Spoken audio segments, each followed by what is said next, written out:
ಇನ್ನೂ ನಾನು ನಿನ್ನ ಅಕ್ಕನ ಜೊತೆ ಮಾತನಾಡ್ಲಿಲ್ಲ ಅಲ್ವಾ? ನಾವಿಬ್ಬರೀಗ ಹೊರಗೆ ಹೋದರೂ ತಪ್ಪಿಲ್ಲ. ಹೋಗು. ಅಂದು ನಿನಗೆ ಅಂತ ತಂದಿದ್ದ ಬಟ್ಟೆಯಲ್ಲಿ ಹೊರಗೆ ಹಾಕಿಕೊಂಡು ಹೋಗುವಂತ ಬಟ್ಟೆಯೂ ಇದೆ. ಹಾಕಿಕೊಂಡು ರೆಡಿ ಆಗು. ಮೊದಲು ಮುಖ ತೊಳಿ ಎಂದಿದ್ದ ಕೆನ್ನೆ ಮೇಲೆ ಕಣ್ಣೀರಿನ ಕಲೆ ಕಂಡಾಗ. ಹಲ್ಲುಜ್ಬೇಕಾ? ಹಿಂದೆಯೇ ಕೇಳಿದ್ದಳು. ಹಾಗಾದ್ರೆ ಈಗ ಹೊರಗೆ ಹೋದ್ರೆ ತಪ್ಪಿಲ್ಲ ಅಲ್ವಾ? ಎಂದುಕೊಂಡು. ಗೌತಮ್ ಮುಖದಲ್ಲಿ ತೆಲುವಾದ ಮಂದಹಾಸ ಮೂಡಿತು. ಮತ್ತಷ್ಟು ಬಳಿಗೆ ಸರಿದವನು. ಬೇಡ, ಆಗ್ಲೇ ಹೀಗೆ ಕೊಟ್ನಲ್ಲ ಹೇಳಿದವನು ಕೆಲ ಕ್ಷಣಗಳ ನಂತರ ಹಿಂದೆ ಸರಿದು ಎಲ್ಲ ಸರಿಯಾಗಿದೆ ಹೇಳಿ ನಡೆದಿದ್ದ. ಚಂದನ ಅಂದು ತಾನೇ ಕಬೋರ್ಡ್ ಒಳಗೆ ತನ್ನ ಬಟ್ಟೆ ಜೋಡಿಸಿ ಇಟ್ಟಿದ್ದು ನೆನಪಿದ್ದ ಕಾರಣ ಅತ್ತ ನಡೆದಿದ್ದಳು. ಇದ್ದುದ್ರಲ್ಲಿ ಕನಕಾಂಬರ ಬಣ್ಣದ ಲಾಂಗ್ ಮಿಡಿ ಕೈಗೆತ್ತಿಕೊಂಡು 3 ದಿನ ಆಯ್ತು ತಲೆಗೆ ಸ್ನಾನ ಮಾಡಿ ಇಂದ್ರಾಣಿ ಆಂಟಿ ರೂಮ್ಗೆ ಹೋಗ್ಲಾ ಎಂದುಕೊಂಡವಳು.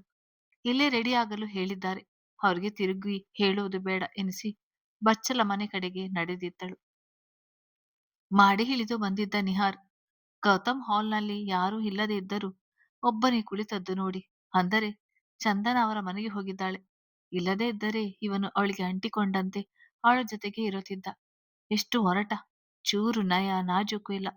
ಇಂಥವನನ್ನು ಕೂಡ ಒಬ್ಬರು ಇಷ್ಟಪಡ್ತಾರೆಂದರೆ ಅವರಿಗೆ ತಲೆ ಸರಿ ಇಲ್ಲ ಎಂದು ಅರ್ಥ. ಆದ್ರೆ ಚಂದನ ಇಷ್ಟಪಟ್ಟಿರುವುದೇ ಅಚ್ಚರಿ. ಏನಾದರೂ ಇವನ ಆಸ್ತಿ ಅಂತಸ್ತು ನೋಡಿ ಇಷ್ಟಪಟ್ಟಿದ್ದಾಳ? ಯೋಚಿಸುತ್ತಲೇ ಬಂದವನು ತನ್ನತ್ತ ನೋಡಿದವನಿಗೆ ಹೊರಗೆ ಹೋಗಿ ಬರುವುದಾಗಿ ತಿಳಿಸಿ ನಡೆದಿದ್ದ. ಗೌತಮ್ ಒಮ್ಮೆ ವಾಚ್ ಕಡೆಗೆ ನೋಡಿಕೊಂಡವನು. ರೆಡಿಯಾಗಿರುತ್ತಾಳೆ ಅನಿಸುತ್ತೆ. ಹೊರಗೆ ಕರೆದುಕೊಂಡು ಹೋದರೂ ಈಗ ಸರಿಯಾಗಿ ಏನನ್ನು ತಿನ್ನಲ್ಲ. ಹಾಗೆ ಯಾವುದಾದ್ರೂ ಕಡೆಗೂ ಅವಳ ಗಮನ ಉತ್ಸಾಹ ಇರುವುದಿಲ್ಲ. ಮೊದಲಿವಳಿಗೆ ನಿಜ ತಿಳಿಯಬೇಕು. ಆಗ ತಲೆಗೆ ಹತ್ತಿರುವ ತ್ಯಾಗದ ಬೆತ್ತ ಇಳಿಯುತ್ತದೆ ಎಂದುಕೊಂಡೇ ತನ್ನ ರೂಮಿನ ಒಳಗೆ ಬಂದಿದ್ದ. ಒದ್ದೆ ಕೂದಲನ್ನು ಟವಲ್ನಿಂದ ಹೊತ್ತುತ್ತಾ ಬಚ್ಚಲ ಮನೆಯಿಂದ ಹೊರಗೆ ಬಂದ ಚಂದನ ಅವನನ್ನು ನೋಡುತ್ತಲೇ ಸಂಕೋಚದ ಮುಖ ಮಾಡಿ ನಿಂತಿದ್ದಳು. ಒದ್ದೆಯ ಮುಖ, ಸಂಕೋಚದ ಮುಖಭಾವ. ಮನ ಅವಳ ಸನಿಹ ಬಯಸಿತು. ಅವಳ ಮನದ ನೋವು ಅಂದಾಜಿಸಿ ಮುಂದುವರಿಯದೆ ಹಾಗೆಯೇ ನಿಂತು ಎಂದಿದ್ದರೂ ನನ್ನವಳೆ, ಮುಂದೆ ತುಂಬಾ ಸಮಯ ಇದೆ ಹೇಳಿಕೊಂಡು ಅವಳನ್ನು ಹಾಗೆ ನೋಡುತ್ತಲೇ ಅವಳು 3 ದಿನದಿಂದ ಅದೇ ಬಟ್ಟೆಯಲ್ಲಿದ್ದದ್ದು ಆಸ್ಪತ್ರೆಯಿಂದ ಬಂದದ್ದು ನೆನಪಾಗಿ ಇಷ್ಟಾದರೂ ಸ್ವಂತ ಬುದ್ಧಿ ಇದೆಯಲ್ಲ ಪುಣ್ಯ ಹೇಳುತ್ತಲೇ ಬಳಿಗೆ ಬಂದವನು ನಾನು ಏನಾದ್ರೂ ಮತ್ತೆ ಹೊರಗೆ ಹೋಗ್ಬೇಕಾ ಕೇಳಿದ್ದ. ಬೇಡ, ಹಣೆಗೆ ಬಿಂದಿ ಇಟ್ಟು ಕೂದಲಿಗೆ ಕ್ಲಿಪ್ ಹಾಕಿದರೆ ಆಯ್ತು. ಆದ್ರೆ ನಾವು ಎಲ್ಲಿಗೆ ಹೋಗ್ತಾ ಇದ್ದೀವಿ? ಹಾಗೆ ಅಕ್ಕನನ್ನು ನೆನೆದರೆ ನೋವು ಆಗುತ್ತೆ ಎಂದಿದ್ದಳು. ಗೌತಮ್, ನಿನಗ ಅವಳಿಗ ನೋವಾಗುವುದು. ಮೊದಲು ಹೊರಗೆ ಹೋಗ್ಬೇಕು ಎಂದುಕೊಂಡೆ. ಈಗ ಯಾಕೋ ಬೇಡ ಅನಿಸ್ತಿದೆ. ಈಗ ಹೇಗಿದೆ ನಿನ್ನ ಆರೋಗ್ಯ? ತಲೆ ಸುತ್ತು ಕಡಿಮೆ ಆಗಿದೆಯಾ ಹೇಳುತ್ತಲೇ ಬಲಿಗೆ ಬಂದವನು ಮನಸ್ಸು ತಡೆಯದೆ ಒದ್ದೆ ಮುಖ ಒದ್ದೆ ಕೂದಲಲ್ಲಿ ಎಂದಿಗಿಂತ ಬೇರೆಯಾಗಿಯೇ ಕಾಣುತ್ತಿದ್ದವಳ ನೋಡಿ ಬೊಗಸೆಯಲ್ಲೇ ಮುಖವಿಡಿದು ನೋಡಿದ್ದ. ಯಾವಾಗ್ಲೂ ತನ್ನ ಬಗೆಗಿನ ಭಾವನೆಯಲ್ಲೇ ಮಿಂದೇಳುತ್ತಿದ್ದ. ಕಣ್ಣಿನಲ್ಲಿ ಹೇಳತೀರದಷ್ಟು ನೋವು ಮಡುಗಟ್ಟಿತ್ತು. ಮುಖದಲ್ಲಿ ನಿರಾಸಕ್ತಿ, ಏನನ್ನೋ ಕಳೆದುಕೊಂಡಂತಹ ಭಾವ. ನೋಡದಾದವನು ಮಾತ್ರೆ ತೆಗೆದುಕೊಂಡು ಹೋಗು, ಊಟ ಮಾಡಿ ಮಾತ್ರೆ ನುಂಗಿ ರೆಸ್ಟ್ ಮಾಡು, ಮೊದಲು ನಿನ್ನ ಅಕ್ಕನ ಜೊತೆ ಮಾತಾಡು ಎಂದವನು ತನ್ನ ಕೈ ಹಿಂದಕ್ಕೆ ತೆಗೆದುಕೊಂಡು ನಿಂತಿದ್ದ. ಅವಳದು ಅಯೋಮಯ ಪರಿಸ್ಥಿತಿ. ಸರಿ ಎನ್ನುವಂತೆ ತಲೆಯಾಡಿಸಿ ಹೊರಗೆ ನಡೆದಿದ್ದಳು. ಉಳಿಸಿಕೊಳ್ಬೇಕು, ಅವಳನ್ನು ಹೊರಗೆ ಎಲ್ಲೂ ಕಳಿಸಬಾರ್ದು. ಹೊರಗಿನ ಪ್ರಪಂಚ ಇವಳಂತವರಿಗೆ ಅಲ್ಲ ಎನ್ನುವ ಅನಿಸಿಕೆ ಬಂದರೂ ಹಾಗೇ ನಿಂತಿದ್ದ. ಇನ್ನೂ ಸಮಯವಿದೆ, ಆದ್ರೆ ಆ ಸಮಯದವರೆಗೂ ಅವಳು ನನ್ನ ನೆರನಲ್ಲಿರುವಂತೆ ನೋಡಿಕೊಳ್ಬೇಕು ಎಂದುಕೊಂಡು ಅವಳನ್ನು ಹಾಲ್ನಲ್ಲಿ ಎದುರಾದ ಚಿನ್ನಯ್ಯ ಊಟ ಮಾಡಿ ಹೋಗು ಅಂದಾಗ ಬೇಡ, ಹಸಿವಿಲ್ಲ ಎಂದಿದ್ದಳು. ಚಿನ್ನಯ್ಯ ಗೌತಮ್ ರೂಮಿನ ಕಡೆಗೆ ನೋಡಿದವನು ಅವನ ಸನ್ನೆ ಅರ್ಥ ಮಾಡಿಕೊಂಡು ಅವಳ ಕೈಯಲ್ಲಿದ್ದ ಮಾತ್ರೆ ನೋಡಿ ನಡಿ ಮೊದಲು ಊಟ ಮಾಡು ಎನ್ನುತ್ತಾ ಅವಳಿಗೆ ಬಲವಂತದಿಂದ ಊಟ ಮಾಡಿಸಿ ಮಾತ್ರೆ ನುಂಗಲು ನೀರು ಕೊಟ್ಟು ಅವಳು ಮಾತ್ರೆ ನುಂಗಿದ ನಂತರ ಮನೆಗೆ ಹೋಗಿ ರೆಸ್ಟ್ ಮಾಡು ಎಂದಿದ್ದರು. ಚಂದನ ಕಾಲು ಎಳೆಯುತ್ತಲೇ ಹೊರಗೆ ನಡೆದಿದ್ದಳು. ವೆಂಕಟಾದ್ರಿಗೆ ಬಂದಾಗ ಎಂದಿನಂತೆ ಮನೆ ಪೂರ ಖಾಲಿಯಾಗಿತ್ತು. ಕೆಲಸದ ಮುತ್ತಮ್ಮ ಒಮ್ಮೆ ಎದುರುಗೊಂಡು ಮಾತನಾಡಿಸಿ ಒಳಗೆ ನಡೆದಿದ್ದಳು. ಚಂದನ ತನ್ನ ರೂಮಿಗೆ ಬಂದು ಕುಳಿತವಳು ಮತ್ತದೇ ಯೋಚನೆಗಳ ದಾಳಿಗೆ ಒಳಗಾಗಿದ್ದಳು. ಆದ್ರೆ ಮಾತ್ರೆಯ ಪ್ರಭಾವ ಮತ್ತೆ ನಿದ್ರೆಗೆ ಜಾರಿದಳು. ಇತ್ತ ಕಡೆ ಆದ್ರೆ ಫ್ರೆಂಡ್ ಕರೆದಾಗ ಮತ್ತೆ ಹೊರಗೆ ಹೋಗಿದ್ದವಳು ರಾತ್ರಿ ಮನೆಗೆ ಬರುವಷ್ಟರಲ್ಲಿ ತಡವಾಗಿತ್ತು. ಮಲಗಿದ್ದ ಚಂದನ ಕಡೆ ನೋಡಿ ಸದ್ಯ ಇವಳು ಅವರ ಮನೆಯವರಿಗೆ ವಿಷಯ ತಿಳಿಸಿಲ್ಲ. ಆದ್ರೆ ನೇರವಾಗಿ ಗೌತಮ್‌ನನ್ನೇ ಕೇಳಿಬಿಟ್ಟಿದ್ದಾಳೆ. ಇವಳು ಅವರ ಮನೆಯವರಿಗೆ ತಿಳಿಸಿ ಆ ಮನುಷ್ಯನ ಕೋಪ ಹೆಚ್ಚಾಗುವ ಮೊದಲು ಇವಳಿಗೆ ನಿಜ ತಿಳಿಸಿ ಬಿಡ್ಬೇಕು. ಒಳ್ಳೆ ನಿದ್ದೆಯಲ್ಲಿದ್ದಾಳೆ. ಬೆಳಿಗ್ಗೆ ಹೇಳಿದ್ರಾಯ್ತು ಎಂದುಕೊಂಡವಳು ನಾಳೆ ಮತ್ತೆ ಗೆಳತಿಯರ ಜೊತೆ ಹಾಕಿಕೊಂಡಿದ್ದ ಒಂದಿಷ್ಟು ಪ್ರೋಗ್ರಾಂ ನೆನಪಾಗಿ ಬೇಗ ಇವಳಿಗೆ ವಿಷಯ ತಿಳಿಸಿ ಬಿಡ್ಬೇಕು ಎಂದುಕೊಂಡಿದ್ದಳು. ಬೆಳಿಗ್ಗೆ ಚಂದನ ಎಚ್ಚರಗೊಂಡವಳು ಪರ್ಫ್ಯೂಮ್ ಘಾಟಿಗೆ ಮುಖ ಸಿಂಡರಿಸ್ತಾ, ಅಕ್ಕ, ನಿಂಗೆ ತಲೆನೋವು ಬರಲ್ವಾ? ನನಗೆ ಸ್ವಲ್ಪ ಗಮಾಲು ತಾಕಿದ್ದರೂ ತಲೆನೋವು ಬರುತ್ತದೆ ಹೇಳಿ ಎದ್ದವಳು ಅಲ್ಲೇ ಮಂಚಕ್ಕೆ ಒರಗಿಕೊಂಡು ಕುಳಿತಿದ್ದಳು. ಆದ್ರಿ, ಸದ್ಯ ಎಚ್ಚರಗೊಂಡೆ ಅಲ್ಲ, ನೀನ್ ಎದ್ದೇಳುವುದು ಕಾಯುತ್ತಿದ್ದೆ. ಚಂದನ, ನಿಂಗೆ ಒಂದು ಮುಖ್ಯವಾದ ವಿಷಯ ಹೇಳ್ಬೇಕಾಗಿತ್ತು ಎಂದಿದ್ದಳು. ಚಂದನ, ಮತ್ತಿನ್ನೇನು ಹೇಳ್ಬಹುದು? ಎಲ್ಲಾ ಮುಗಿದು ಹೋಯ್ತಲ್ಲ, ಮದುವೆ ವಿಷಯ ಹೇಳ್ಬೋದಾ ಎಂದುಕೊಳ್ಳುತ್ತಲೇ ಆಗಲೇ ಅವಳ ಕಣ್ಣು ತುಂಬಿ ಹೋಗಿತ್ತು. ಆದ್ರೆ ತಡವಾಗಿದ್ದ ಕಾರಣ ಡ್ರೆಸ್ಸಿಂಗ್ ಟೇಬಲ್ ಮುಂದೆ ಕುಳಿತು ರೆಡಿ ಮಾಡಿಕೊಳ್ಳುತ್ತಾ, ನೋಡು, ನಾನು ನಿಂಗೆ ಅಂದು ಹೇಳಿದ್ದು, ಅಂದ್ರೆ ನನ್ನ ಗೌತಮ್ ಬಗ್ಗೆ ಹೇಳಿದ್ದು ಎಲ್ಲ ಸುಳ್ಳು. ಸುಮ್ನೆ ತಮಾಷೆಗೆ ಹೇಳಿದ್ದು. ನೀನ್ ಈ ವಿಷಯವನ್ನು ಅವರ ಮನೆಯಲ್ಲಿ ಯಾರ ಬಳಿಯಲ್ಲೂ ಹೇಳ್ಬೇಡ ಎಂದಿದ್ದಳು. ಚಂದನಗೆ ಕ್ಷೀಣಿಸುತ್ತಿದ್ದ ಜೀವಕ್ಕೆ ಚೈತನ್ಯ ಸಿಕ್ಕಂತೆ ಎನಿಸಿತು. ಒಂದೇ ಸಿರಿಗೆ ಎದ್ದವಳ ಬಳಿಗೆ ಬಂದವಳು, ಅಕ್ಕ, ನೀನ್ ಏನ್ ಹೇಳ್ತಾ ಇದ್ಯಾ? ನಿಜ ತಾನೆ? ಸರಿಯಾಗಿ ಹೇಳು ಎಂದಿದ್ದಳು. ಆದ್ರೆ ಈಗ ಹೇಳ್ತಾ ಇರೋದು ನಿಜ. ಅಂದು ಸುಮ್ನೆ ನಿಂಗೆ ತಮಾಷೆ ಮಾಡಲು ಹಾಗೆ ಹೇಳಿದ್ದು. ನಾನೆಲ್ಲಿ ಸೊಸೈಟಿಯಲ್ಲಿ ಹೇಗೆ ಮೂವ್ ಆಗ್ಬೇಕು ಎಂದು ತಿಳಿಯದ ಆ ಮನುಷ್ಯನೆಲ್ಲಿ ಎಂದಿದ್ದಳು. ಚಂದನ, ಅವರ ಬಗ್ಗೆ ಹಾಗೆಲ್ಲ ಹೇಳ್ಬೇಡ. ಅವ್ರು ತುಂಬಾ ಒಳ್ಳೆಯವರು. ಮತ್ತೆ ನೀನು ಯಾಕೆ ಹಾಗೆ ಹೇಳ್ಬೇಕಾಗಿತ್ತು? ಇದು ತಮಾಷೆ ಮಾಡೋ ವಿಷಯನ? ಒಬ್ಬರ ಹೆಸರೊಂದಿಗೆ ಹೆಸರನ್ನು ಜೋಡಿಸಿಕೊಳ್ಳುವುದು ಅಷ್ಟೊಂದು ಸುಲಭ ಅಲ್ಲ ಎಂದವಳ ಮನಸ್ಸಿಗೆ ಎಂದೂ ಮೂಡದ ನಿರಾಳತೆ ಮೂಡಿತು. ಆದರೂ ಮನದ ಮೂಲೆಯಲ್ಲಿ ಅನುಮಾನ ಮುದಿದಾಗ ಮತ್ತೊಮ್ಮೆ ಕೇಳಿ ಖಚಿತಪಡಿಸಿಕೊಂಡಿದ್ದಳು. ಆದ್ರಿಗೆ ಗೌತಮ್ ಮಾತುಗಳು ನೆನಪಾಗಿತ್ತು. ಅವಳ ಮನಸ್ಸಿನಲ್ಲಿ ಸ್ವಲ್ಪ ಅನುಮಾನ ಉಳಿಯದಂತೆ ನೀ ನಿಜ ತಿಳಿಸ್ಬೇಕು ಎಂದದ್ದು ಮತ್ತೊಮ್ಮೆ ನೆನಪಾಗಿ ಅವಳ ಕೈ ಹಿಡಿದು ಮತ್ತೊಮ್ಮೆ ಸ್ಪಷ್ಟವಾಗಿ ಎಲ್ಲವನ್ನು ಹೇಳಿದವಳಿಗೆ ನೀ ಹೇಳ್ಬೇಡ ಎಂದದ್ದು ನೆನಪಾಗಿತ್ತು. ಅವನೇನು ಬಾಯಿ ಮಾತಿನಲ್ಲಿ ಹೇಳ್ಬೇಡ ಎಂದು ಬಿಟ್ಟ.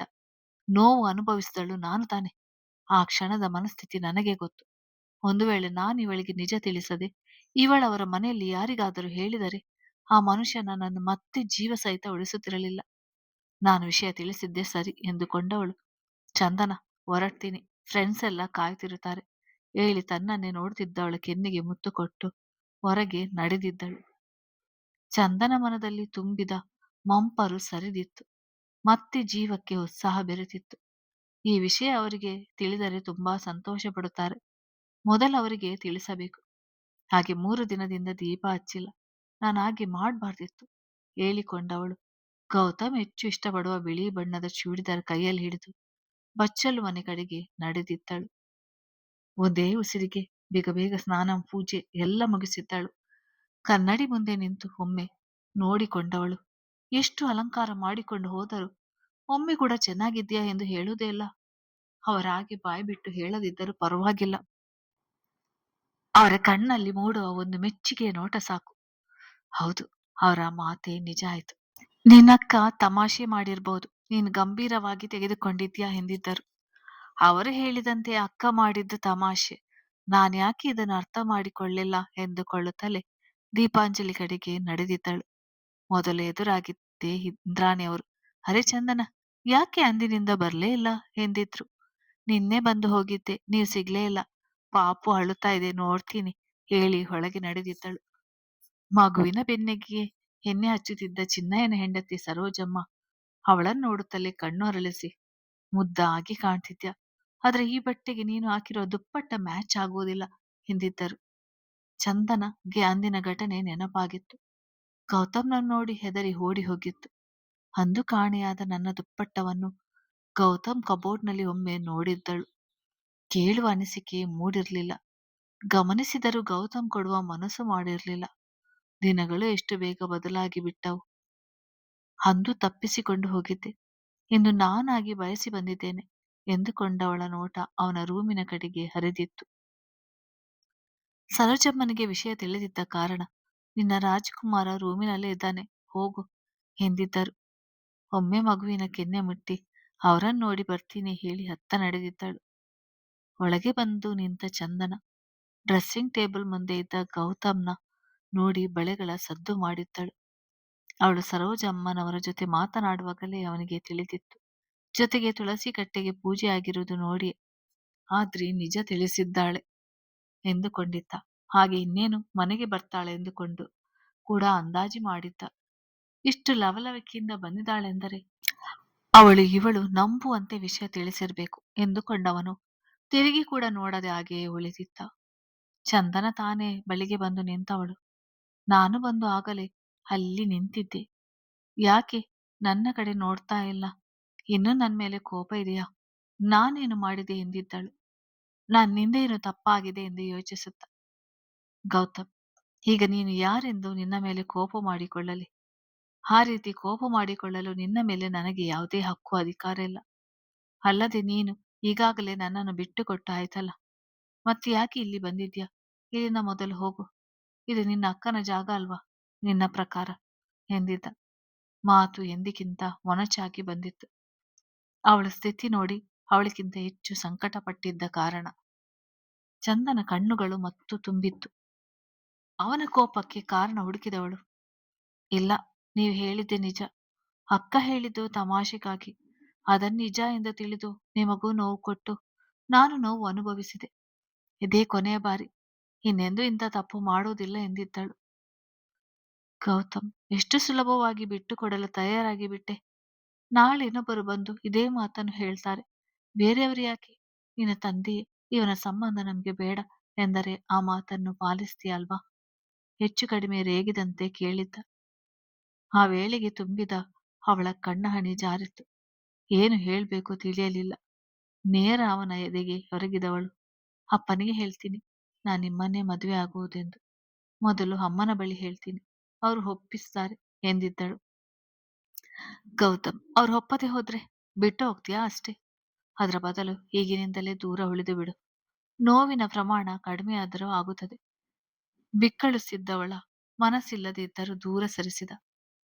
ಅದರ ಅವಶ್ಯಕತೆ ಇದೆ ಎನಿಸಿದಾಗ, ಚಂದನ ಅಕ್ಕ ಹಾಗೆ ಹೇಳಿದಾಗ ಏನು ಮಾಡಬೇಕು ಎಂದು ತಿಳಿಯಲಿಲ್ಲ. ಯೋಚಿಸಲು ಹೋಗಲಿಲ್ಲ. ಇನ್ಮೇಲೆ ಯೋಚಿಸ್ತೇನೆ ಎಂದಿದ್ದಳು. ದುಃಖ ಹೆಚ್ಚಾಗಿತ್ತು. ಜೊತೆಗೆ ತಪ್ಪು ನನ್ನದೇ. ಅಕ್ಕ ಹೇಳಿದಾಗ ಒಮ್ಮೆ ಯೋಚಿಸಬೇಕಾಗಿತ್ತು. ಇದೊಂದು ಬಾರಿ ಹೀಗಾಗಿತ್ತು. ಇನ್ನು ಮುಂದೆ ಹೀಗೆ ಆಗದಂತೆ ನೋಡಿಕೊಳ್ತೇನೆ ಎಂದುಕೊಂಡಳು. ಗೌತಮ್ಗೆ ಸಮಾಧಾನಿಸುವ ಮನಸ್ಸಾದರೂ ಅರ್ಥವಾಗಲಿ ಎಂದುಕೊಂಡೇ ತನ್ನ ಬ್ಲೇಜರ್ ಮೊಬೈಲ್ ಹಿಡಿದು ಹೊರಗೆ ನಡೆದಿದ್ದ. ಸರೋಜಮ್ಮ ಎಲ್ಲರಿಗೂ ಊಟ ತಿಂಡಿ ಬಡಿಸುವ ಪರಿಪಾಠ ಮಾಡಿಕೊಂಡಿದ್ದರು. ಅಂದು ಮಗುವಿಗೆ ಸ್ನಾನ ಮಾಡಿಸ್ತಿದ್ದ ಕಾರಣ ಗೌತಮ್ ತಿಂಡಿಗಾಗಿ ಕಾಯುತ್ತಿದ್ದ. ಕುಳಿತಿದ್ದ. ಚಿನ್ನಯ್ಯ ಹೊರಗೆ ಹೋಗಿದ್ದರು. ರೂಮಿನಿಂದ ಬಂದ ಚಂದನ ಡೈನಿಂಗ್ ಟೇಬಲ್ ಬಳಿಗೆ ಬಂದು ಅಡುಗೆ ಮನೆಯಲ್ಲಿ ಯಾರೂ ಇಲ್ಲದ್ದು ನೋಡಿ ತಾನೇ ತಿಂಡಿ ಹಿಡಿದು ಬಂದಾಗ ಗೌತಮ್ ಎದ್ದು ಹೋಗಲು ನೋಡಿದ್ದ. ಪಾತ್ರೆ ಡೈನಿಂಗ್ ಟೇಬಲ್ ಮೇಲೆ ಇಟ್ಟವಳು ಅವನ ಕೈ ಹಿಡಿದು, ಪ್ಲೀಸ್ ನನ್ನ ಮೇಲಿನ ಕೋಪಕ್ಕೆ ಹಾಗೆ ಹೋಗಬೇಡಿ. ನೀವು ಹಾಗೆ ಹೋದರೆ ನನಗೂ ತಿನ್ನೋಕ್ಕೂ ಅನಿಸೋದಿಲ್ಲ. ತಿಂದು ಹೋಗಿ, ಕಣ್ಣಿನಲ್ಲಿ ಹನಿ ತುಳುಕಿಸುತ್ತಲೇ ಹೇಳಿದ್ದಳು. ತಿರುಗಿ ಹೇಳಬೇಕೆನಿಸಿದರೂ ಅವಳ ಮುಖದಲ್ಲಿದ್ದ ನೋವು ನೋಡಿ ಸುಮ್ಮನೆ ಕುಳಿತಿದ್ದ. ತಟ್ಟೆ ಇಟ್ಟು ಬಡಿಸಿದಳು. ಅವಳನ್ನು ಹಾಗೆ ನೋಡುತ್ತಾ ತಿನ್ನಲು ಹಿಂಸೆ ಎನಿಸಿತು. ಈಗ ನಾನು ಏನು ತಿನ್ನದೆ ಹೋದರೆ ಅವಳು ತಿನ್ನುವುದಿಲ್ಲ ಎಂದುಕೊಂಡವನು ಅಲ್ಲಿದ್ದ ಒಂದು ತಟ್ಟೆ ಎತ್ತಿಕೊಂಡು ಬಡಿಸಿ ಅವಳ ಮುಂದೆ ಒರಟಾಗಿಟ್ಟವನು ಒಮ್ಮೆ ನೋಡಿದ. ಅರ್ಥ ಮಾಡಿಕೊಂಡವಳು ಇನ್ನೊಮ್ಮೆ ಹೇಳಿಸಿಕೊಳ್ಳದೆ ಕುಳಿತಿದ್ದಳು. ತುತ್ತುಗಳ ನಡುವೆ ಆಗಾಗ ಕಣ್ಣೀರು ಒರೆಸುವುದು ಇದ್ದೇ ಇತ್ತು. ಮನಸ್ಸು ಗಟ್ಟಿ ಮಾಡಿ ಕುಳಿತಿದ್ದರೂ ಅವಳನ್ನು ಹಾಗೆ ನೋಡಲು ಕಷ್ಟವೆನಿಸುತ್ತಿತ್ತು. ಅವಳಿಗಾಗಿ ಒಂದೆರಡು ತುತ್ತು ತಿಂದ ಶಾಸ್ತ್ರ ಮಾಡಿ ಅವಳತ್ತ ನೋಡದೆ ಎದ್ದು ನಡೆದಿದ್ದ. ಕಾಲೇಜ್ಗೆ ಸಮಯವಾಗಿದ್ದ ಕಾರಣ ಮನೆಗೆ ಹೋಗಲು ಎಂದು ನಿಂತಿದ್ದಳು. ಬಂದ ಚಿನ್ನಯ್ಯ, ಬಿಸಿ ಇಡ್ಲಿ ರೆಡಿ ಇದೆ, ತಿಂದು ಹೋಗು ಎಂದಿದ್ದರು. ತಿಂದು ಆಯಿತು ಹೇಳಿ ನಡೆದಿದ್ದಳು. ಗೌತಮ್ ಆಗಲೇ ಹೊರಟಾಯಿತು. ಇವಳು ಬೇರೆ ಇಲ್ಲ, ತಿಂಡಿ ತಿಂದಿಲ್ವಾ ಅವನು? ತಮಗೆ ತಾವೇ ಹೇಳಿದಾಗ ಚಂದನ ತಿಂದರು. ನಾನೇ ಬಡಿಸಿದೆ, ಕಾಲೇಜ್ಗೆ ಸಮಯವಾಯಿತು ಬರ್ತೀನಿ ಎಂದವಳು ಅಲ್ಲಿಂದ ನಡೆದಿದ್ದಳು. ಚಿನ್ನಯ್ಯ ಅವಳ ಕಣ್ಣೀರು ಗಮನಿಸಿದವರು, ಏನೋ ನಡೆದಿದೆ. ಆ ಹುಡುಗಿ ಒಂದು ದಿನವೂ ಇಲ್ಲಿ ಬರದೆ ಇರುತ್ತಿರಲಿಲ್ಲ. ಅಂಥದ್ರಲ್ಲಿ 3 ದಿನ ಬಂದಿಲ್ಲ. ಜೊತೆಗೆ ನಿನ್ನೆ ಹುಷಾರಿರಲಿಲ್ಲ. ಇಂದು ಕೂಡ ಗೌತಮ್ ಇವಳಿದ್ದರೂ ಮನೆಯಿಂದ ಹಾಗೆಯೇ ಹೊರಡುತ್ತಿದ್ದಾನೆ. ಏನೋ ನಡೆಯುತ್ತಿದೆ. ಏನಿರ್ಬೋದು? ಇದರಲ್ಲಿ ನಿಹಾರ್ನ ಕೈವಾಡ ಏನಾದರೂ ಇದೆಯಾ? ಅವನಿಗೆ ಈ ಹುಡುಗಿ ಮೇಲೆ ಕಣ್ಣಿದೆ. ಆ ವಿಷಯ ಗೌತಮ್ಗೆ ತಿಳಿದರೆ ಇವನ ಕಣ್ಣು ಕಿತ್ತು ಕೈಗೆ ಕೊಡುತ್ತಾನೆ ಎಂದುಕೊಂಡು ಅಡುಗೆ ಮನೆಗೆ ನಡೆದಿದ್ದರು. ಚಂದನ ಕಾಲೇಜಿನಲ್ಲಿ ಗೆಳತಿಯರ ನಡುವೆ ಎಲ್ಲ ಮರೆತಂತೆ ಕಂಡರೂ ಒಳಗೊಳಗೆ ಮನದ ನೋವು ಕಾಡುತ್ತಲಿತ್ತು. ಗೆಳತಿ ವಿಚಾರಿಸಿದಾಗ ಅವರು ಮುನಿಸಿಕೊಂಡಿದ್ದಾರೆ. ನನ್ನ ಮೇಲೆ ಕೋಪ ಕೂಡ ಇದೆ ಎಂದಷ್ಟೇ ಹೇಳಿದ್ದಳು. ಅವಳು ಕೊಟ್ಟ ಸಲಹೆ ಕೇಳಿ ಹಾಗೆ ನಡೆದುಕೊಂಡರೆ ಅವರು ಸರಿ ಹೋಗ್ತಾರಾ ಎಂದವಳಿಗೆ ಅವನ ಕೋಪದ ಮುಖ ನೆನಪಾದಾಗ ಅನುಮಾನ ಮೂಡಿತ್ತು. ಅಂದು ಕಾಲೇಜ್ ಮುಗಿಸಿಕೊಂಡು ಮನೆಗೆ ಬರುವುದು ತಡವಾಗಿತ್ತು. ಬರುತ್ತಲೇ ಫ್ರೆಶ್ ಆದವಳು ದೀಪಾಂಜಲಿಗೆ ಹೊರಟಿದ್ದಳು. ಎಲ್ಲರೂ ಹಾಲಿನಲ್ಲಿಯೇ ಮಾತನಾಡುತ್ತಾ ಕುಳಿತಿದ್ದರು. ಅಲ್ಲೇ ಇದ್ದ ನಿಹಾರ್ ಚಂದನ ಮುಖವನ್ನು ಗಮನಿಸಿ ನೋಡಿದ. ನೋವು ಸ್ಪಷ್ಟವಾಗಿತ್ತು. ಆದರೆ ನನ್ನ ಮಾತಿಗೆ ಬೆಲೆ ಕೊಟ್ಟು ಇವಳಿಗೆ ಏನನ್ನು ಹೇಳಲಿಲ್ಲ ಎನ್ನಿಸ್ತದೆ. ಅವಳು ಒಂದು ವೇಳೆ ಗೌತಮ್ಗೆ ಹೆದರಿ ಅವನು ಹೇಳಿದಂತೆ ಇದೆಲ್ಲ ಸುಳ್ಳು ತಮಾಷೆಗೆ ಎಂದು ಹೇಳಿದ್ರೆ ಇವಳ ಮುಖದಲ್ಲಿ ನಗು ಇರುತ್ತಿತ್ತು ಎಂದುಕೊಂಡವನಿಗೆ ಒಂದು ರೀತಿಯ ತೃಪ್ತಿ ಎನಿಸಿತು.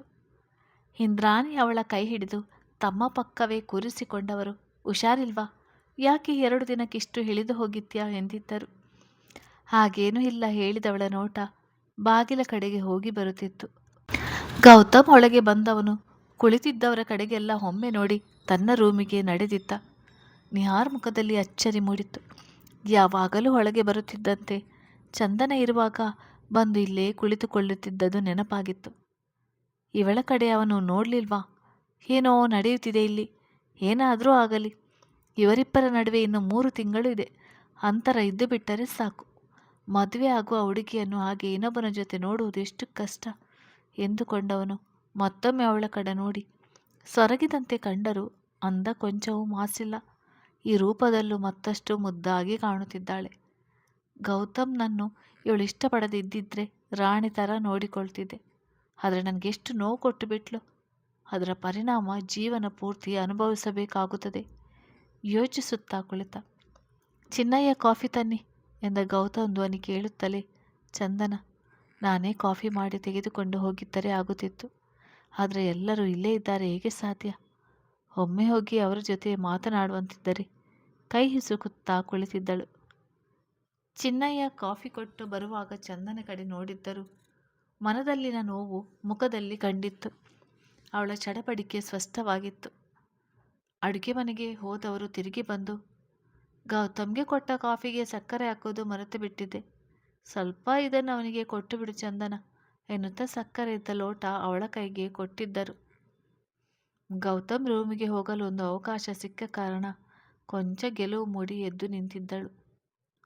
ನಿಹಾರ್ ಕೂಡ ಎದ್ದು ನಿಂತವನು. ನಾನೇ ತೆಗೆದುಕೊಂಡು ಹೋಗಿ ಕೊಡ್ತೀನಿ, ಅವ್ರಿಗೆ ಸುಮ್ಮನೆ ಕಷ್ಟ ಎಂದಿದ್ದ. ಚಂದನ ಚಿನ್ನಯ್ಯ ಕಡೆಗೆ ನೋಡಿದಳು. ಚಿನ್ನಯ್ಯ, ಚಂದನ ಅದು ಕಾಲೇಜಿನ ಬಗ್ಗೆ ಏನನ್ನೋ ಕೇಳಬೇಕು ಎನ್ನುತ್ತಿದ್ದಳು. ಹಾಗಾಗಿ ಅವಳಿಗೆ ಹೇಳಿದ್ದು. ಇನ್ನು ಇಲ್ಲೇ ನಿಂತಿದ್ಯಾ? ಸಪ್ಪೆ ಕಾಫಿ ಕುಡಿದರೆ ರೇಗಾಡ್ತಾನೆ, ಬೇಗ ಹೋಗು ಎಂದಿದ್ದರು. ಚಂದನ ಅಲ್ಲಿದ್ದವರು ತನ್ನ ಬಗ್ಗೆ ಏನೆಂದುಕೊಳ್ಳುತ್ತಾರೆ ಎಂದೆಲ್ಲ ಯೋಚಿಸದೆ ರೂಮಿನ ಕಡೆ ನಡೆದಿದ್ದಳು. ನಿಹಾರ್, ಇವನಿಗೆಲ್ಲ ಗೊತ್ತು ಅನಿಸುತ್ತೆ. ಈಡಿಯಟ್, ಎಷ್ಟು ಸಪೋರ್ಟ್ ಮಾಡ್ತಾ ಇದ್ದಾನೆ. ಎಲ್ಲರಿಗೂ ಬುದ್ಧಿ ಕಲಿಸ್ತೇನೆ. ಮೊದಲು ಇವನ ಮೇಲೆ ಮನೆಯವರಿಗೆ ಇರುವ ನಂಬಿಕೆ ಕಳೆಯಬೇಕು ಎಂದುಕೊಂಡ. ಚಂದನ ಕಾಫಿಗೆ ಸಕ್ಕರೆ ಹಾಕಿಲ್ವಂತೆ ಹೇಳುತ್ತಾ ಎದುರು ನಿಂತಿದ್ದಳು. ಹಾಲ್ನಲ್ಲಿ ನಡೆದ ಮಾತುಕತೆ ಕೇಳಿದ್ದು. ಈಗ ಬರ್ತಾಳೆ, ಎಲ್ಲ ಬಿಟ್ಟು ಬಿಡೋಣ, ಇನ್ನೆಷ್ಟು ದಿನ ಇದನ್ನು ಮುಂದುವರಿಸುವುದು ಎಂದುಕೊಂಡರು. ಯಾಕೋ ಅವನ ಮನಸ್ಸು ಸ್ಪಂದಿಸಲಿಲ್ಲ. ಬಂದವಳ ಕಡೆ ನೋಡಿದ. ಸೊರಗಿದಂತೆ ಕಾಣುತ್ತಿದ್ದವಳ ನೋಡಿ ಮೃದುವಾದ. ಮರುಕ್ಷಣವೇ ಸೆಟೆದು, ನೀನ್ಯಾಕೆ ಇಲ್ಲಿ ಬಂದೆ? ಎಲ್ಲ ಸರಿಯಾಗಿದೆ, ನೀನು ಹೋಗು ಎಂದಿದ್ದ. ಚಂದನ, ನೀವಿಷ್ಟು ಕೋಪ ಮಾಡಿಕೊಂಡ್ರೆ ನನಗೆ ಏನು ಮಾಡಬೇಕಂತ ಗೊತ್ತಾಗ್ತಾ ಇಲ್ಲ ಎಂದಿದ್ದಳು. ಗೌತಮ್, ಈಗ ನನ್ನ ಮನಸ್ಥಿತಿ ಕೂಡ ಸರಿಯಿಲ್ಲ, ಏನಾದರೂ ಅಂದು ಬಿಡ್ಬೋದು, ಹೋಗಿಬಿಡು ಎಂದಿದ್ದ. ಪರವಾಗಿಲ್ಲ ಹೇಳಿ, ಹಾಗೆ ಹೇಳುವುದರಿಂದ ನಿಮಗೆ ಸಮಾಧಾನ ಆಗುವ ಹಾಗಿದ್ರೆ. ಹೇಳಿದ್ನಲ್ಲ, ಈಗ ಮಾತನಾಡುವ ಮನಸ್ಸಿಲ್ಲ, ಹೊರಗೆ ಎಲ್ಲರೂ ಕುಳಿತಿದ್ದಾರೆ, ಹೊರಡು ಎಂದಿದ್ದ. ಮತ್ತಷ್ಟು ಬಳಿಗೆ ಬಂದವಳು ಅವನ ಕೈ ಹಿಡಿಯಲು ನೋಡಿದಾಗ ಅಲ್ಲಿಂದ ಸರಿದಿದ್ದ. ಒಂದು ರೀತಿ ಅವಳನ್ನು ಹೀಗೆ ದೂರ ಇರಿಸುವ ಮೂಲಕ ತನಗೆ ತಾನೇ ಶಿಕ್ಷೆ ಕೊಟ್ಟುಕೊಂಡಿದ್ದ. ಮೊದಲನೇದಾಗಿ ಅವಳ ಅಕ್ಕ ಆದ್ರಿಯನ್ನು ಮನೆಗೆ ಸೇರಿಸಿಕೊಂಡಿದ್ದೇ ತಪ್ಪು. ನಂತರ ಕೂಡ ಅವಳು ಬಂದು ಹೋಗಲು ಬಿಡಬಾರದಾಗಿತ್ತು. ಆದರೂ ಹೀಗೆ ಅವಳು ಹೇಳಬೇಕು ಎಂದರೆ ಹೇಗೆ ಸಾಧ್ಯ? ನನ್ನ ನಡೆಯಲ್ಲಿ ಅಂಥ ವರ್ತನೆ ಖಂಡಿತ ಇರಲಿಲ್ಲ. ಹಾಗೆ ಹೇಳುವುದರಿಂದ ಅವಳಿಗೇನು ಲಾಭ? ಏನೋ ನಡೆಯುತ್ತಿದೆ ನನ್ನ ಹಿಂದೆ, ಆದರೆ ಅದು ಏನೆಂದು ತಿಳಿಯುತ್ತಿಲ್ಲ. ಅದರ ನಡುವೆ ಇವಳು ಸಿಕ್ಕವರ ಮಾತನ್ನೆಲ್ಲ ನಂಬಿ ಹೀಗೆ ಊಟ ತಿಂಡಿ ಬಿಟ್ಟು ಕೊರಗುತ್ತಾ ನನ್ನನ್ನು ಬಿಟ್ಟು ಕೊಡುವ ನಿರ್ಧಾರ ಮಾಡಿದರೆ ಅದನ್ನು ಹೇಗೆ ಸಹಿಸುವುದು? ಬೇರೆಯವರ ವಿರುದ್ಧ ನಿಂತು ಹೊಡೆದಾಡಿ ಬಿಡಬಹುದು, ಆದರೆ ಇಂಥ ಮನಸ್ಥಿತಿ ಇರುವ ಹೆಣ್ಣನ್ನು ಬದಲಾಯಿಸುವುದು, ಸಮಾಧಾನಪಡಿಸುವುದು ಕಷ್ಟ. ಅವಳ ಅಕ್ಕ ಹೇಳಿದ ಒಂದು ಮಾತನ್ನು ಎಷ್ಟು ನಂಬಿಬಿಟ್ಟಿದ್ದಳು. ಮಾತು ಮಾತಿಗೂ ನಿಮ್ಮ ಅಕ್ಕನಿಗೆ ಸೇರಬೇಕೆನ್ನುವುದು ಬೇರೆ ಮೈ ಹುರಿದು ಹೋಗುತ್ತಿತ್ತು. ಇವಳಿಗೂ ಅರ್ಥ ಆಗಲಿ, ಯಾರ ಮಾತು ಎಷ್ಟು ನಂಬಬೇಕು, ನಮ್ಮ ಅನಿಸಿಕೆಗೆ ಸಂಬಂಧಕ್ಕೆ ಎಷ್ಟು ಬೆಲೆ ಕೊಡಬೇಕೆನ್ನುವುದನ್ನು ತಿಳಿದುಕೊಳ್ಳಲಿ ಎಂದುಕೊಂಡೇ ಅವಳತ್ತ ನೋಡದೆ ನಿಂತ. ಇಂದ್ರಾಣಿ ಅವರು ಆ ಮಗು ಮೇಲೆ ಕೋಪ ಮಾಡಿಕೊಂಡು ಇವನು ಬೈದರೆ ಕಷ್ಟ, ಮೊದಲೇ ಯಾಕೋ ಮಂಕಾಗಿದ್ದಾಳೆ ಎಂದುಕೊಂಡವರು ಚಂದನ ಎಂದು ಕೂಗಿದರು. ಒಮ್ಮೆ ಅವನತ್ತ ನೋಡಿ ಹೊರ ನಡೆದಿದ್ದಳು. ಉಳಿಸಿಕೊಳ್ಳುವ ಮನಸ್ಸಾದರೂ ಮುಷ್ಟಿ ಕಟ್ಟಿ ನಿಂತಿದ್ದ. ಚಂದನ ಮುಖಭಾವ ನೋಡಿ ನಿಹಾರ್ ನೆಮ್ಮದಿಯ ಉಸಿರಾಡಿದ್ದ. ಎಲ್ಲ ನಾನು ಅಂದುಕೊಂಡಂತೆ ನಡೆಯುತ್ತಿದೆ ಎಂದು. ಸ್ವಲ್ಪ ಸಮಯ ಉಳಿದಿದ್ದ ಚಂದನ 3 ದಿನದಿಂದ ಕಾಲೇಜ್ಗೆ ಹೋಗಿಲ್ಲ, ಬರೆದುಕೊಳ್ಳುವುದಿದೆ ಹೇಳಿ ರೂಮಿನತ್ತ ಒಮ್ಮೆ ನೋಡಿ ಹೊರಗೆ ನಡೆದಿದ್ದಳು. ಇತ್ತ ಕಡೆ ಅಲ್ರಾಮ್ ಹೊಡೆದ ಸದ್ದಿಗೆ ಎಚ್ಚರಗೊಂಡ ಚಂದನ ಅವರಿಗೀಗ ಕೋಪ ಕಡಿಮೆ ಆಗಿರ್ಬೋದು, ಇದೊಂದೇ ಒಂದು ಸಲ ಎಂದು ಹೇಳಿಕೊಂಡು ಮೆಸೇಜ್ ಕಳಿಸಿದ್ದೇನಲ್ಲ, ಅದನ್ನು ನೋಡಿದ್ದಾರೆ, ಈಗ ಫ್ರೀಯಾಗಿ ಇರ್ತಾರೆ, ಒಮ್ಮೆ ಹೋಗಿ ಮಾತನಾಡಿ ಬರಲ ಎನಿಸುತ್ತಲೇ ಅಂದು ಮೆಹಂದಿ ತೋರಿಸಲು ಹೋಗಿದ್ದ ದಿನ ನೆನಪಾದಾಗ ವಾಶ್ರೂಮ್ ಕಡೆ ನಡೆದಿದ್ದಳು. ಗೌತಮ್ ಸ್ನಾನ ಮುಗಿಸಿ ಬಂದವನು ತನ್ನ ರೂಮಿನಲ್ಲಿ ಚಂದನಳನ್ನು ನೋಡಿ ಒಂದು ಕ್ಷಣ ಕೆಂಪೆತ್ತಿದ್ದ ಕಣ್ಣುಗಳು, ಸೊರಗಿದ ಮುಖ ನೋಡುತ್ತಲೇ ಅಪ್ಪಿ ಸಂತೈಸುವ ಬಯಕೆ ಮೂಡಿದರು. ಏನು ಬಂದದ್ದು? ಗಡುಸಾಗಿ ಕೇಳಿದ್ದ. ಫ್ರೀ ಇದ್ದೀರಾ, ಮಾತಾಡೋಣ ಅಂತ. ಅದೇನು ಹೇಳು, ಎಲ್ಲ ನಿಮಗೆ ಗೊತ್ತಲ್ಲ. ನಾಲಾಯಕ್, ಇದನ್ನು ಹೇಳುವುದಕ್ಕೆ ಇಷ್ಟು ಬೇಗ ಎದ್ದು ಬಂದಿದ್ಯಾ? ಅವಳಿಂದ ಬೇರೆ ಏನೋ ಭರವಸೆ ಕೇಳಲು ಬಯಸುತ್ತಿತ್ತು ಅವನ ಮನ. ಅಂದು ನಿರ್ಧಾರ ಮಾಡಿದೆಯಲ್ಲ ನನ್ನನ್ನು ಬಿಟ್ಟು ಕೊಟ್ಟು ಬಿಡಬೇಕು ಎಂದು, ಇಂದು ಏನಾಯಿತು? ಯಾಕೆ ಮತ್ತೆ ತಿರುಗಿ ಬಂದಿದ್ಯಾ? ಮನುಷ್ಯ ತನ್ನ ನಿರ್ಧಾರದ ಮೇಲೆ ಗಟ್ಟಿಯಾಗಿ ನಿಲ್ಲಬೇಕು ಎಂದಿದ್ದ. ಉತ್ತರ ಕೊಡಲು ತಡಕಾಡಿದಳು. ನಂತರ ನನಗೆ ಗೊತ್ತು ನಾನು ತಪ್ಪಾಗಿ ನಿರ್ಧಾರ ತೆಗೆದುಕೊಂಡೆ ಎಂದು. ಯೋಚಿಸಬೇಕಾಗಿತ್ತು. ಅಕ್ಕ ಹಾಗೆ ಹೇಳಿಬಿಟ್ರೆ ಆಯಿತಾ? ನಿಮ್ಮ ಮನಸ್ಸಿನಲ್ಲಿ ಕೂಡ ಅವಳು ಇರಬೇಕಲ್ಲ. ನಿಮ್ಮ ಮನಸ್ಸಿನಲ್ಲಿ ಇರುವುದು ನಾನು ಎಂದು ತಿಳಿದಿದ್ದರು ನಾನು ಹಾಗೆ ನಿರ್ಧಾರಕ್ಕೆ ಬರಬಾರದಾಗಿತ್ತು. ಆದರೆ ಅಕ್ಕ ಸಾಯ್ತೇನೆ ಎಂದಾಗ ಭಯವಾಯಿತು. ಸಾವು ಎನ್ನುವುದು ಬಿಟ್ಟು ಮನದಲ್ಲಿ ಬೇರೆ ಏನೂ ಉಳಿಯಲಿಲ್ಲ. ಹಾಗಾಗಿ ತುಂಬ ಗೊಂದಲದಲ್ಲಿ ಇದ್ದು ಬಿಟ್ಟೆ ಎಂದಿದ್ದಳು. ಗೌತಮ್ ಅವಳ ಕಡೆ ಪೂರ ತಿರುಗಿ, ನಾಳೆ ನಿನ್ನ ತಂದೆ ಕೂಡ ನೀನು ಇವನನ್ನು ಮದುವೆ ಆದರೆ ನಾನು ಆತ್ಮಹತ್ಯೆ ಮಾಡಿಕೊಳ್ಳುತ್ತೇನೆ. ನಾನು ಹೇಳಿದ ಹುಡುಗನನ್ನೇ ನೀನು ಮದುವೆ ಆಗಬೇಕೆಂದರೆ ಏನು ಮಾಡ್ತೀಯ? ಹೋಗಲಿ, ನೀನು ಮುಂದೆ ಹೀಗೆ ಮಾಡುವುದಿಲ್ಲ ಎಂದು ನನಗೆ ಯಾವ ರೀತಿಯ ಭರವಸೆ ಕೊಡ್ತೀಯ? ನಿನ್ನನ್ನು ಹೇಗೆ ನಂಬಬೇಕು ಹೇಳು ಎಂದಿದ್ದ ಅವಳಿಗೆ ಅರ್ಥ ಮಾಡಿಸುವ ಸಲುವಾಗಿ. ಚಂದನ ಬಿಕ್ಕಳಿಸುತ್ತಾ, ನನಗೆ ಇಷ್ಟೊಂದು ದೊಡ್ಡ ದೊಡ್ಡ ಮಾತೆಲ್ಲ ಅರ್ಥ ಆಗುವುದಿಲ್ಲ. ಅಪ್ಪ ಹಾಗೆಲ್ಲ ಹೇಳುವುದಿಲ್ಲ. ಅವರಿಗೆ ನನ್ನನ್ನು ಕಂಡರೆ ತುಂಬ ವಾತ್ಸಲ್ಯ ಇದೆ. ನನ್ನ ಒಪ್ಪಿಗೆ ಇಷ್ಟಕ್ಕೆ ವಿರುದ್ಧವಾಗಿ ನಮ್ಮ ಮನೆಯಲ್ಲಿ ಯಾರೂ ನಡೆದುಕೊಳ್ಳುವುದಿಲ್ಲ. ಇನ್ನು ನಿಮಗೆ ಅರ್ಥ ಮಾಡಿಸುವಷ್ಟು ನನಗೆ ತಿಳುವಳಿಕೆ ಇಲ್ಲ. ನೀವು ಹೇಳಿದಂತೆ ಕೇಳುತ್ತೇನೆ ಎಂದು ಮಾತ್ರ ಹೇಳಬಲ್ಲೆ. ಮುಂಗೈಯಲ್ಲಿ ಕಣ್ಣೀರು ತೊಡೆದುಕೊಳ್ಳುತ್ತಾ ಹೇಳಿದಳು. ಗೌತಮ್, ಇನ್ನೂ ಇವಳಿಂದ ನಾನು ಬಯಸಿದ ಉತ್ತರ ಸಿಗುವುದು ಅಷ್ಟರಲ್ಲೇ ಇದೆ. ಎಲ್ಲ ಇವಳ ಮೂಗಿನ ನೇರಕ್ಕೆ ಸುಲಭವಾಗಿ ಯೋಚನೆ ಮಾಡಿ ಬಿಡುತ್ತಾಳೆ ಎಂದುಕೊಂಡವನು ಇನ್ನು ಬಿಡಿಸಿ ಅವಳಿಗೆ ನೇರವಾಗಿಂತ ಭರವಸೆ ನೀನು ನನಗೆ ಕೊಡು ಎಂದು ಹೇಳಲಾರದೆ ಮುಖ ಬಿಗಿದು ನಿಂತಿದ್ದ. ಚಂದನ ಇನ್ನೊಂದು ಹೆಜ್ಜೆ ಬಳಿಗೆ ಬಂದವಳು. ಅಂದು ಕಾಲೇಜ್ನಲ್ಲಿ ಗೆಳತಿ ನೀನಾಗಿ ನೀನು ಮುತ್ತು ಕೊಟ್ಟು ಬಿಡು, ಎಲ್ಲ ಸರಿ ಹೋಗುತ್ತದೆ ಎಂದದ್ದು ನೆನಪಾಗಿ ಇವರ ಕೋಪ ಹೋದರೆ ಸಾಕು ಎಂದುಕೊಂಡು ಅಲ್ಲೂ ಹುಜ್ಜಿ ಬಂದಿದ್ದೀನಿ ಎಂದಿದ್ದಳು. ಕತೆ ಮುಂದುವರಿಯುತ್ತದೆ.